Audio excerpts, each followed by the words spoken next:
Hola a todos, soy Angie Vázquez, estudiante de la Universidad Católica Santo Toribio de Mogrovejo, de la Escuela de Medicina Humana.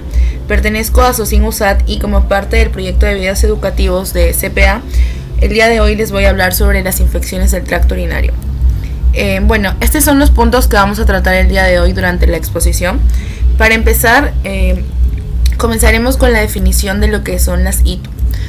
Una infección del tracto urinario consiste en la colonización y multiplicación microbiana, habitualmente de origen bacteriano a lo largo del trayecto urinario. Podemos distinguir 4 términos, como son pielonefritis, es decir, si la infección afecta al riñón y a la pelvis renal, uretritis, si afecta a la uretra, cistitis, si la lesión o la infección se localiza en la vejiga, y finalmente prostatitis, cuando afecta a la próstata. Las ITUs también se definen como la combinación ya sea de características clínicas y presencia de bacterias en la orina, a lo que le llamamos bacteriuria sintomática. Es decir, para tener un diagnóstico de ITU necesitamos clínica más un examen completo de orina que corrobore que en realidad se trata de la presencia de microorganismos, en este caso bacterias, en la orina. Por ello se debe diferenciar también de la bacteriuria sintomática, es decir, la presencia de bacterias en la orina, pero sin manifestaciones clínicas. Por ello denominamos bacteriuria sintomática a la presencia de más de 100.000 unidades formadoras de colonia por mililitro en mujeres o más de 10.000 unidades formadoras de colonia por mililitro en hombres, en al menos 2 muestras de orina en pacientes que se encuentren asintomáticos. Este tipo de síndrome, como lo que le denominamos bacteriuria sintomática, va a ser frecuente en pacientes ancianos y pacientes sondados y no se va a asociar a mortalidad. Sin embargo, conlleva graves consecuencias en mujeres embarazadas y en niños menores de 5 años. Y en el caso de una bacteriuria sintomática, es decir, un paciente que manifiesta síntomas sugestivos de una infección del tracto urinario, más la presencia de más de 1.000 unidades formadoras de colonia por mililitro en el caso de hombres y en mujeres, pero al menos se necesita una muestra de orina. Y en este caso sí se recomienda iniciar tratamiento antibiótico. Hablamos también de ITU recurrente, cuando un paciente presenta más de 2 episodios de ITU no complicada en los últimos 6 meses o en 3 urocultivos positivos en el año anterior. A su vez, dentro de ITU recurrente encontramos 2 términos más. Podemos hablar de una recidiva o podemos hablar de una reinfección. Una recidiva es una infección relacionada por lo general con la infección anterior o la infección previa. Va a ser ocasionada por el mismo germen de la infección previa y aparece 2 semanas después de finalizar el tratamiento previo de la infección. Y hablamos de reinfección cuando aparece una infección no relacionada con la anterior. Va a ser ocasionada por lo general por un germen distinto o también puede ser ocasionada por el mismo germen y aparece por lo general en un mes después de finalizar el tratamiento previo. Entonces debemos tener en cuenta o de tener claro la diferencia entre una recidiva y una reinfección. La recidiva sí va a estar relacionada con la infección anterior, mientras que la reinfección no está relacionada. En la recidiva hablamos por lo general del mismo germen y en la reinfección un germen distinto, pero también va a poder ser causado por el germen anterior, y el tiempo en la recidiva va a ser 2 semanas después de finalizar el tratamiento previo y en la reinfección un mes después. En cuanto a epidemiología, las infecciones urinarias constituyen la tercera infección más frecuente en la consulta ambulatoria, seguido del aparato respiratorio y del aparato digestivo. En España se considera que son las infecciones nosocomiales más frecuentes. Y en un estudio realizado por el MINSA en el año 2005 sobre las principales causas de muerte en el Perú, las infecciones del tracto urinario constituyeron la segunda causa más frecuente, principalmente en hombres debido a sus complicaciones. Este es un gráfico sobre la distribución de casos de las infecciones intrahospitalarias e infecciones asociadas a la atención de la salud del MINSA, en donde las infecciones del tracto urinario ocupan el segundo lugar en frecuencia con un 20% y 1.242 casos, seguido de las infecciones de herida operatoria que ocupan un 31% con 1.863 casos. Las infecciones urinarias son más frecuentes en mujeres, excepto en lactantes y varones de edad avanzada, en donde presentan sus picos de incidencia máxima. En el caso de lactantes se deben a anomalías del prepucio o anatómicas genitourinarias, y en el caso de varones de edad avanzada se debe principalmente a patología prostática o cateterización o incontinencia. Cabe resaltar también que al menos el 50% de mujeres puede presentar una infección urinaria a lo largo de su vida. Y esto generalmente se debe a anomalías funcionales genitourinarias, uso de diafragmas, relaciones sexuales o cirugías. En cuanto a etiología, las infecciones del tracto urinario son causadas por un solo microorganismo en un 95% de los casos, es decir, es monomicrobiana, excepto en aquellas infecciones que se asocian a alteraciones anatómicas, se encuentra más de un patógeno, es decir, son polimicrobianas. El germen más frecuente que causa infecciones del tracto urinario es E. coli. Y bueno, aquí podemos ver un cuadro en donde según la patología aparecen gérmenes frecuentes, menos frecuentes y raros que pueden causar infección del tracto urinario. En el caso del síndrome uretral, una bacteriuria asintomática o bacteriuria asintomática del embarazo, tenemos como germen más frecuente E. coli a la cabeza siempre. Y gérmenes menos frecuentes tenemos a Proteus, Klebsiella, Ureoplasma ureolítico en el caso de bacteriuria asintomática del embarazo o Candida en bacteriuria asintomática. Y como gérmenes raros, en el caso de un síndrome uretral, tenemos a Mycobacterium tuberculosis, que causa lo que se denomina tuberculosis genitourinaria y es muy conocida por una triada que se denomina la triada de Colombino, que se caracteriza por orina ácida, orina piúrica y orina séptica. En la cistitis aguda o crónica tenemos igual a E. coli como germen más frecuente, igual en la prostatitis, igual en una pielonefritis aguda. A diferencia de un absceso intrarrenal o también perirrenal, que el germen más frecuente es Staphylococcus aureus. En cuanto a grupos de riesgo, van a ser mujeres jóvenes sin enfermedad de base y sin anomalías de la vía urinaria, lactantes, mujeres embarazadas, ancianos, personas con algún tipo de inmunosupresión como personas con diabetes, lesiones en la médula espinal, catéteres permanentes o anomalías anatómicas o funcionales urológicas. Y en cuanto a los factores de riesgo, por ejemplo, tenemos episodios previos de cistitis, actividad sexual reciente, el uso de espermicidas, la edad, como ya lo dije en el caso de hombres, principalmente los lactantes y los varones de edad adulta son quienes tienen mayor riesgo de presentar una infección urinaria.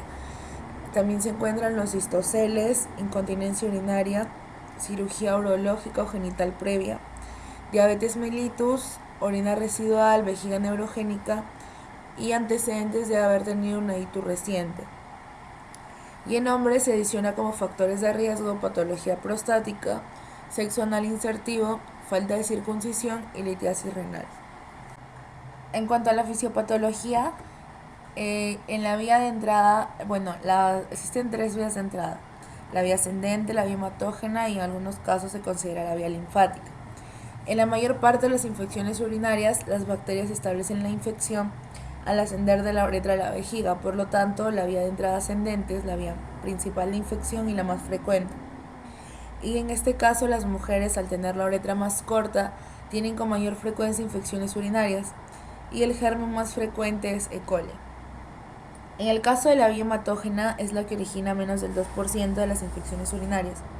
Va a ser causada por microorganismos que causan infección primaria en otros sitios del cuerpo. Esto se restringe a microorganismos virulentos como Salmonella y Staphylococcus aureus. Y para que se produzca la invasión hística y aparezca la infección sintomática, debe haber interrelación de 3 elementos: del microorganismo, del hospedador y del entorno. En el caso del microorganismo se tiene en cuenta el tipo de microorganismo, la presencia de factores de virulencia, la expresión de los factores de virulencia. En el caso del hospedador se tienen en cuenta antecedentes genéticos, factores conductuales, enfermedades primarias y receptores histoespecíficos. Y en el caso del entorno se toma en cuenta la ecología vaginal, anomalías anatómicas y retención de orina y dispositivos médicos. Tipo de factores ambientales que pueden influir en la aparición de infecciones urinarias, encontramos las anomalías anatómicas y funcionales. Dentro de ellas se encuentran el reflujo vesículo-ureteral, la obstrucción ureteral, vejiga neurógena, intervenciones quirúrgicas. En el caso de las mujeres embarazadas, el mecanismo principal que produce la patogenia de la pielonefritis es el reflujo vesículo-ureteral causado por la inhibición del peristaltismo ureteral y la hipotonía de uréteres. La distancia de la uretra al ano también es otra de las razones por las cuales predominan las infecciones urinarias en mujeres jóvenes y no en varones jóvenes. En cuanto a los factores bacterianos, las cepas de E. coli que causan infecciones sintomáticas son las que tienen y expresan factores de virulencia como las adhesinas de superficie, que lo que hacen es mediar la unión con receptores específicos en las superficies de las células uroepiteliales.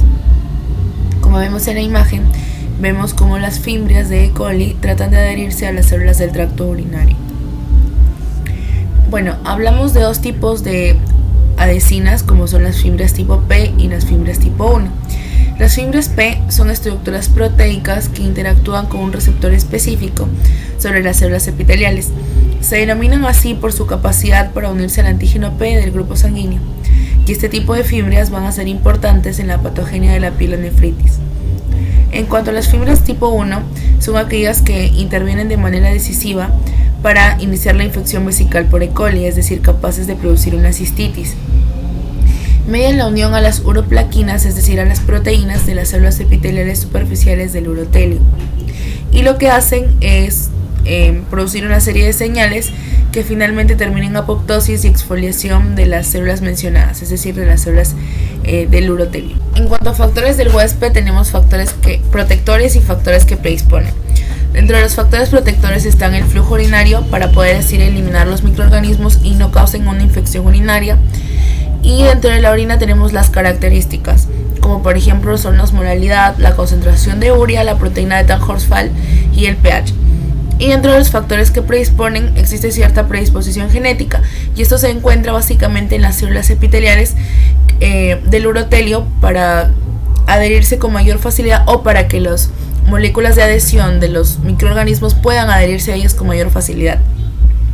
También hablamos de alteraciones del flujo urinario, alteraciones químicas o hormonales del epitelio uretral o genital, trastornos obstructivos, inmunosupresión y cateterismo. Esta es una imagen sobre la patogénesis de la infección urinaria, en donde la infección comienza con la colonización de la zona periuretral con un uropatógeno proveniente desde el intestino, es decir, hablamos aquí de E. coli. Luego coloniza la uretra y migra a la vejiga, en donde invade la vejiga totalmente por medio de pilis y adhesinas, es decir, moléculas de adhesión al urotelio. Y lo que va a hacer es causar una respuesta inflamatoria, en donde se reclutan neutrófilos que van a dar lugar a un proceso inflamatorio. Y si es que solamente la infección se limita a vejiga, hablamos de una cistitis, pero también los microorganismos pueden ascender y causar una pielonefritis, en donde van a formar primero biofilms y luego van a producir un daño epitelial por las toxinas bacterianas y por las proteasas. Luego colonizan en los riñones y lo que van a hacer es producir nuevamente un daño y generar bacteremia y producir así una sepsis en el caso de una pielonefritis que no sea tratada, ¿no? Y esto causar la muerte en algunos pacientes. En cuanto a la clasificación de las infecciones urinarias, podemos clasificarlas según el lugar, según su evolución y según su origen. En el caso de su lugar, podemos hablar de itus altas o de itus bajas, que es la clasificación más frecuente, ¿no? En el caso de las itus altas hablamos de pielonefritis o absceso perinefrítico. Y en el caso de itus bajas hablamos de cistitis, uretritis y prostatitis. Según su evolución hablamos de una ITU complicada o de una ITU no complicada. Y según su origen puede ser nosocomial o adquirida en la comunidad. Bueno, primero hablaremos sobre las itus altas. A la cabeza tenemos la pielonefritis aguda. Se trata de una infección aguda parenquimatosa del riñón, por lo general de origen ascendente, pero también puede ser causada por vía hematógena por Staphylococcus aureus, como ya lo había mencionado previamente, y dar lugar a formación de abscesos. Es importante saber que en el caso de las pielonefritis agudas, al menos la mitad de los pacientes ha tenido infecciones urinarias bajas en los meses anteriores, entonces sería un factor de riesgo para desarrollar una pielonefritis haber tenido, por ejemplo, una cistitis anteriormente. Dentro de las manifestaciones clínicas tenemos como cuadro clínico inicial una febrícula con osilumbalgia o dolor en el ángulo costovertebral. Podemos encontrar puño percusión lumbar positivo. Y bueno, después de ello, del cuadro clínico inicial ya se establece propiamente la sintomatología con fiebre, escalofríos, náuseas y vómitos y dolor en flancos o dorso. La fiebre en la pielonefritis aguda se caracteriza por tener picos altos con una curación de 72 horas de haber iniciado el tratamiento.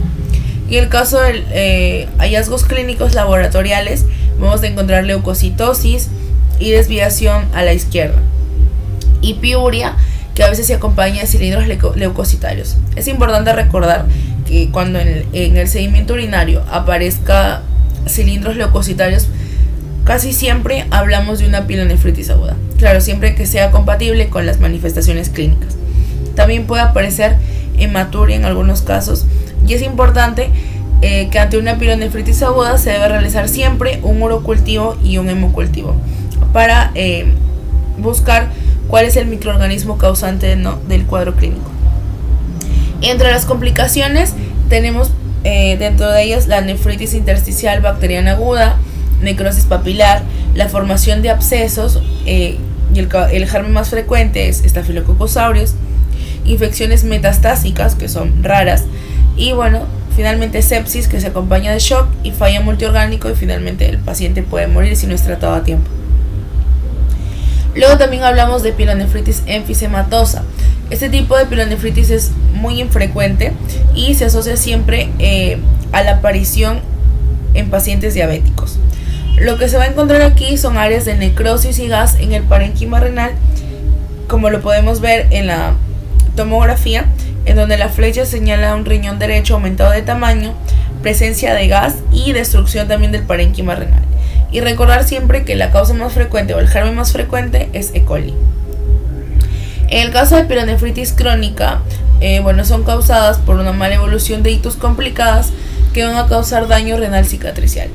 Causas más frecuentes: nefropatía por reflujo y litiasis renal.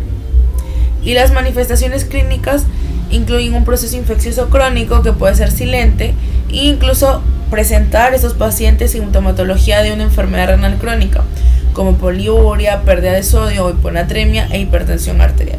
Como vemos en la imagen, hay una destrucción del parénquima renal y la aparición de cicatrices. Luego también tenemos a la pielonefritis santo-granulomatosa, que igual es una forma poco frecuente de una pielonefritis bacteriana crónica. Sus causas van a ser infecciones urinarias recurrentes, complicadas con litiasis u uropatía obstructiva. ¿Y cuáles van a ser los síntomas? Fiebre, dolor en el flanco, malestar general, hiporexia y pérdida de peso. Y en la tomografía lo que se va a observar va a ser un riñón desestructurado, es decir, alteración en el parénquima renal y un aumento de tamaño. Y en la histología lo que vamos a encontrar es células antomatosas, como lo vemos en la imagen, y está señalada por la flecha amarilla. Esas células antomatosas van a ser macrófagos cargados de lípidos. Luego hablamos ya de las citus bajas, y dentro de ellas tenemos la cistitis, que es la principal. Se caracteriza por la aparición brusca de disuria, polaquiuria y urgencia miccional. Como ya sabemos, la disuria es la dificultad o dolor para ir a orinar. La polaquiuria es el aumento de la frecuencia urinaria, y urgencia miccional, la necesidad imperiosa de ir al baño. Y con menor frecuencia se observa incontinencia urinaria, tenesmo y dolor suprapúbico, que puede aumentar a veces con la micción, y eso se denomina estranguria. También podemos encontrar hematuria macroscópica, pero solo en el 30% de los casos. Las características de la orina, esta orina puede ser turbia o maloliente. En el urocultivo hablamos de bacteriuria significativa, y es frecuente que la cistitis aguda sea recurrente si no es tratada adecuadamente, ¿no? Y luego el otro tipo de clasificación, hablamos de una ITU complicada y de una ITU no complicada. Hablamos de una ITU no complicada cuando aparece una infección urinaria en mujer joven sana, es decir, sin ninguna alteración estructural o funcional, que no esté embarazada y los síntomas urinarios sean menor a 7 días. Y hablamos de una ITU complicada en un paciente con vía urinaria normal, pero con una patología asociada. Por ejemplo, diabetes, inmunosupresión, manipulación de la vía urinaria. Y también hablamos de ITU complicada en pacientes que son ancianos, niños. Recordar siempre que siempre una infección urinaria en un hombre va a ser complicada. Síntomas mayores a 7 días y pacientes hospitalizados. Y también va a aparecer en pacientes con vía urinaria anormal, es decir, que presenten, por ejemplo, obstrucción ureteral, reflujo vesículo-ureteral, vejiga neurogénica, cálculos o mujeres embarazadas. Luego hablamos finalmente de la ITU adquirida en la comunidad o ITU nosocomial. En la ITU adquirida en la comunidad, el germen más frecuente va a ser E. coli. El resto de infecciones va a ser producidas por gérmenes como Proteus o Klebsiella. En mujeres con actividad sexual se encuentra como causa más frecuente Streptococcus saprophyticus, y en varones recién nacidos menores de 2 años, Proteus mirabilis. Y en ancianos con síndrome prostático, el germen más frecuente va a ser Enterococcus fecalis.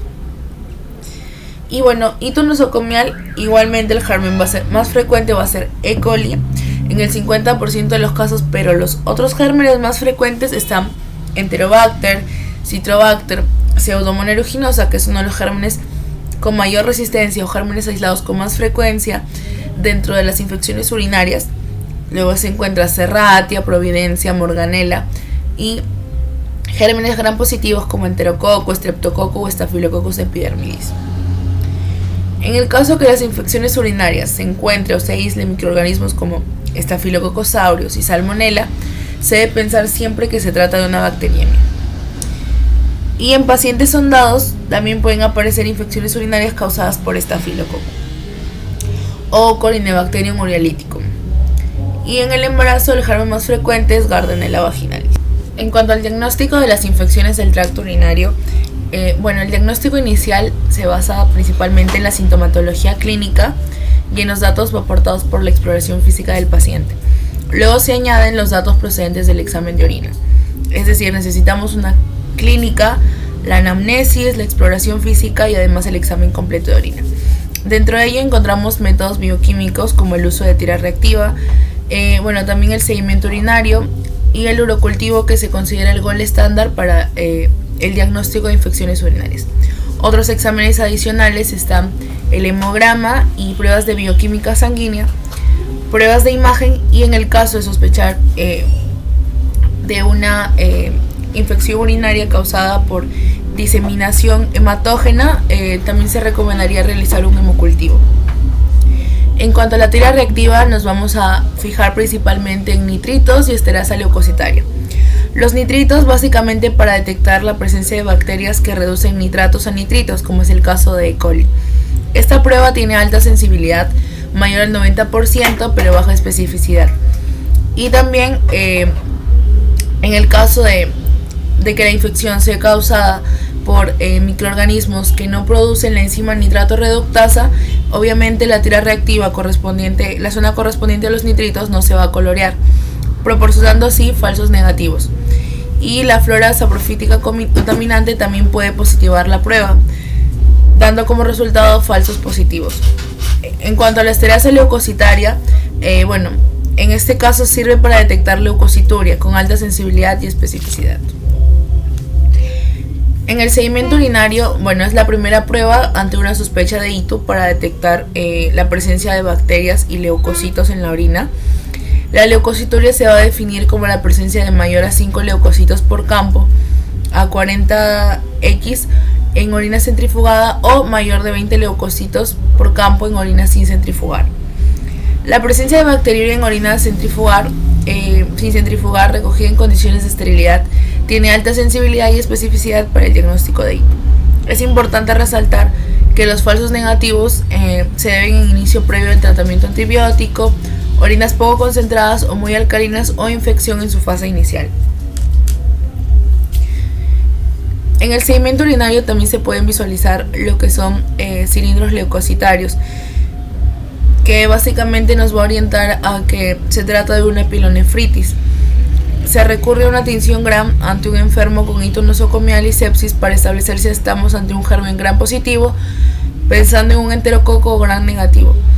Y también se utilizan tinciones especiales como Ziel-Nielsen para bacilos ácido alcohol resistentes. Y bueno, el diagnóstico final de una infección urinaria se confirma mediante la realización de un cultivo de una muestra de orina.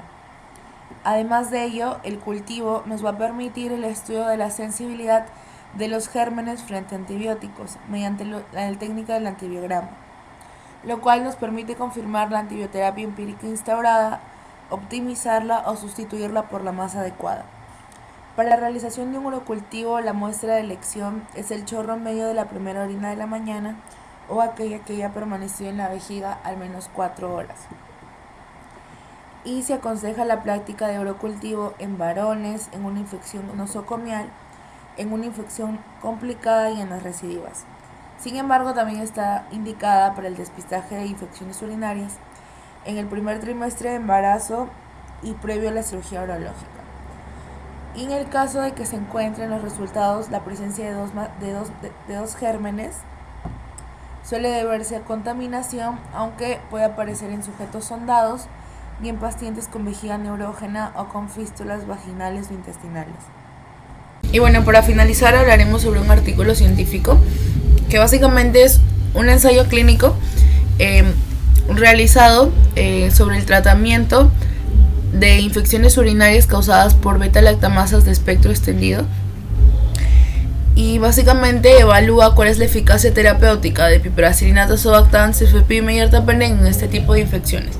Bueno, el objetivo fue comparar la eficacia terapéutica de estos 3 medicamentos en infecciones del tracto urinario intrahospitalarias por E. coli productora de beta-lactamasa de espectro extendido. El estudio se realizó en 3 hospitales universitarios entre enero del 2013 y agosto del 2015. Se examinó a los pacientes que estaban hospitalizados y que además tenían fiebre para descartar si es que tenían ITU relacionada con la atención médica, es decir, una ITU intrahospitalaria. En los pacientes que se detectaba únicamente E. coli, BLE, y era susceptible a un antibiótico aleatorizado in vitro, el caso era incluido en el análisis final, es decir, se incluían dentro de los pacientes a los que se iba a evaluar. Y los participantes fueron tratados durante 10 a 14 días con piperacilina, tazobactam, cefepime o ertapenem. Bueno, este es un cuadro sobre los resultados microbiológicos y clínicos de acuerdo a los grupos antibióticos que se administraron en cada grupo de pacientes. Como resultados, se sugiere en este estudio que piperacilina, tazobactam es el antibiótico más eficaz en el tratamiento de una ITU causada por una E. coli BLE. Además, concluye que cefepima no debe usarse como tratamiento alternativo para este tipo de infecciones. Gracias.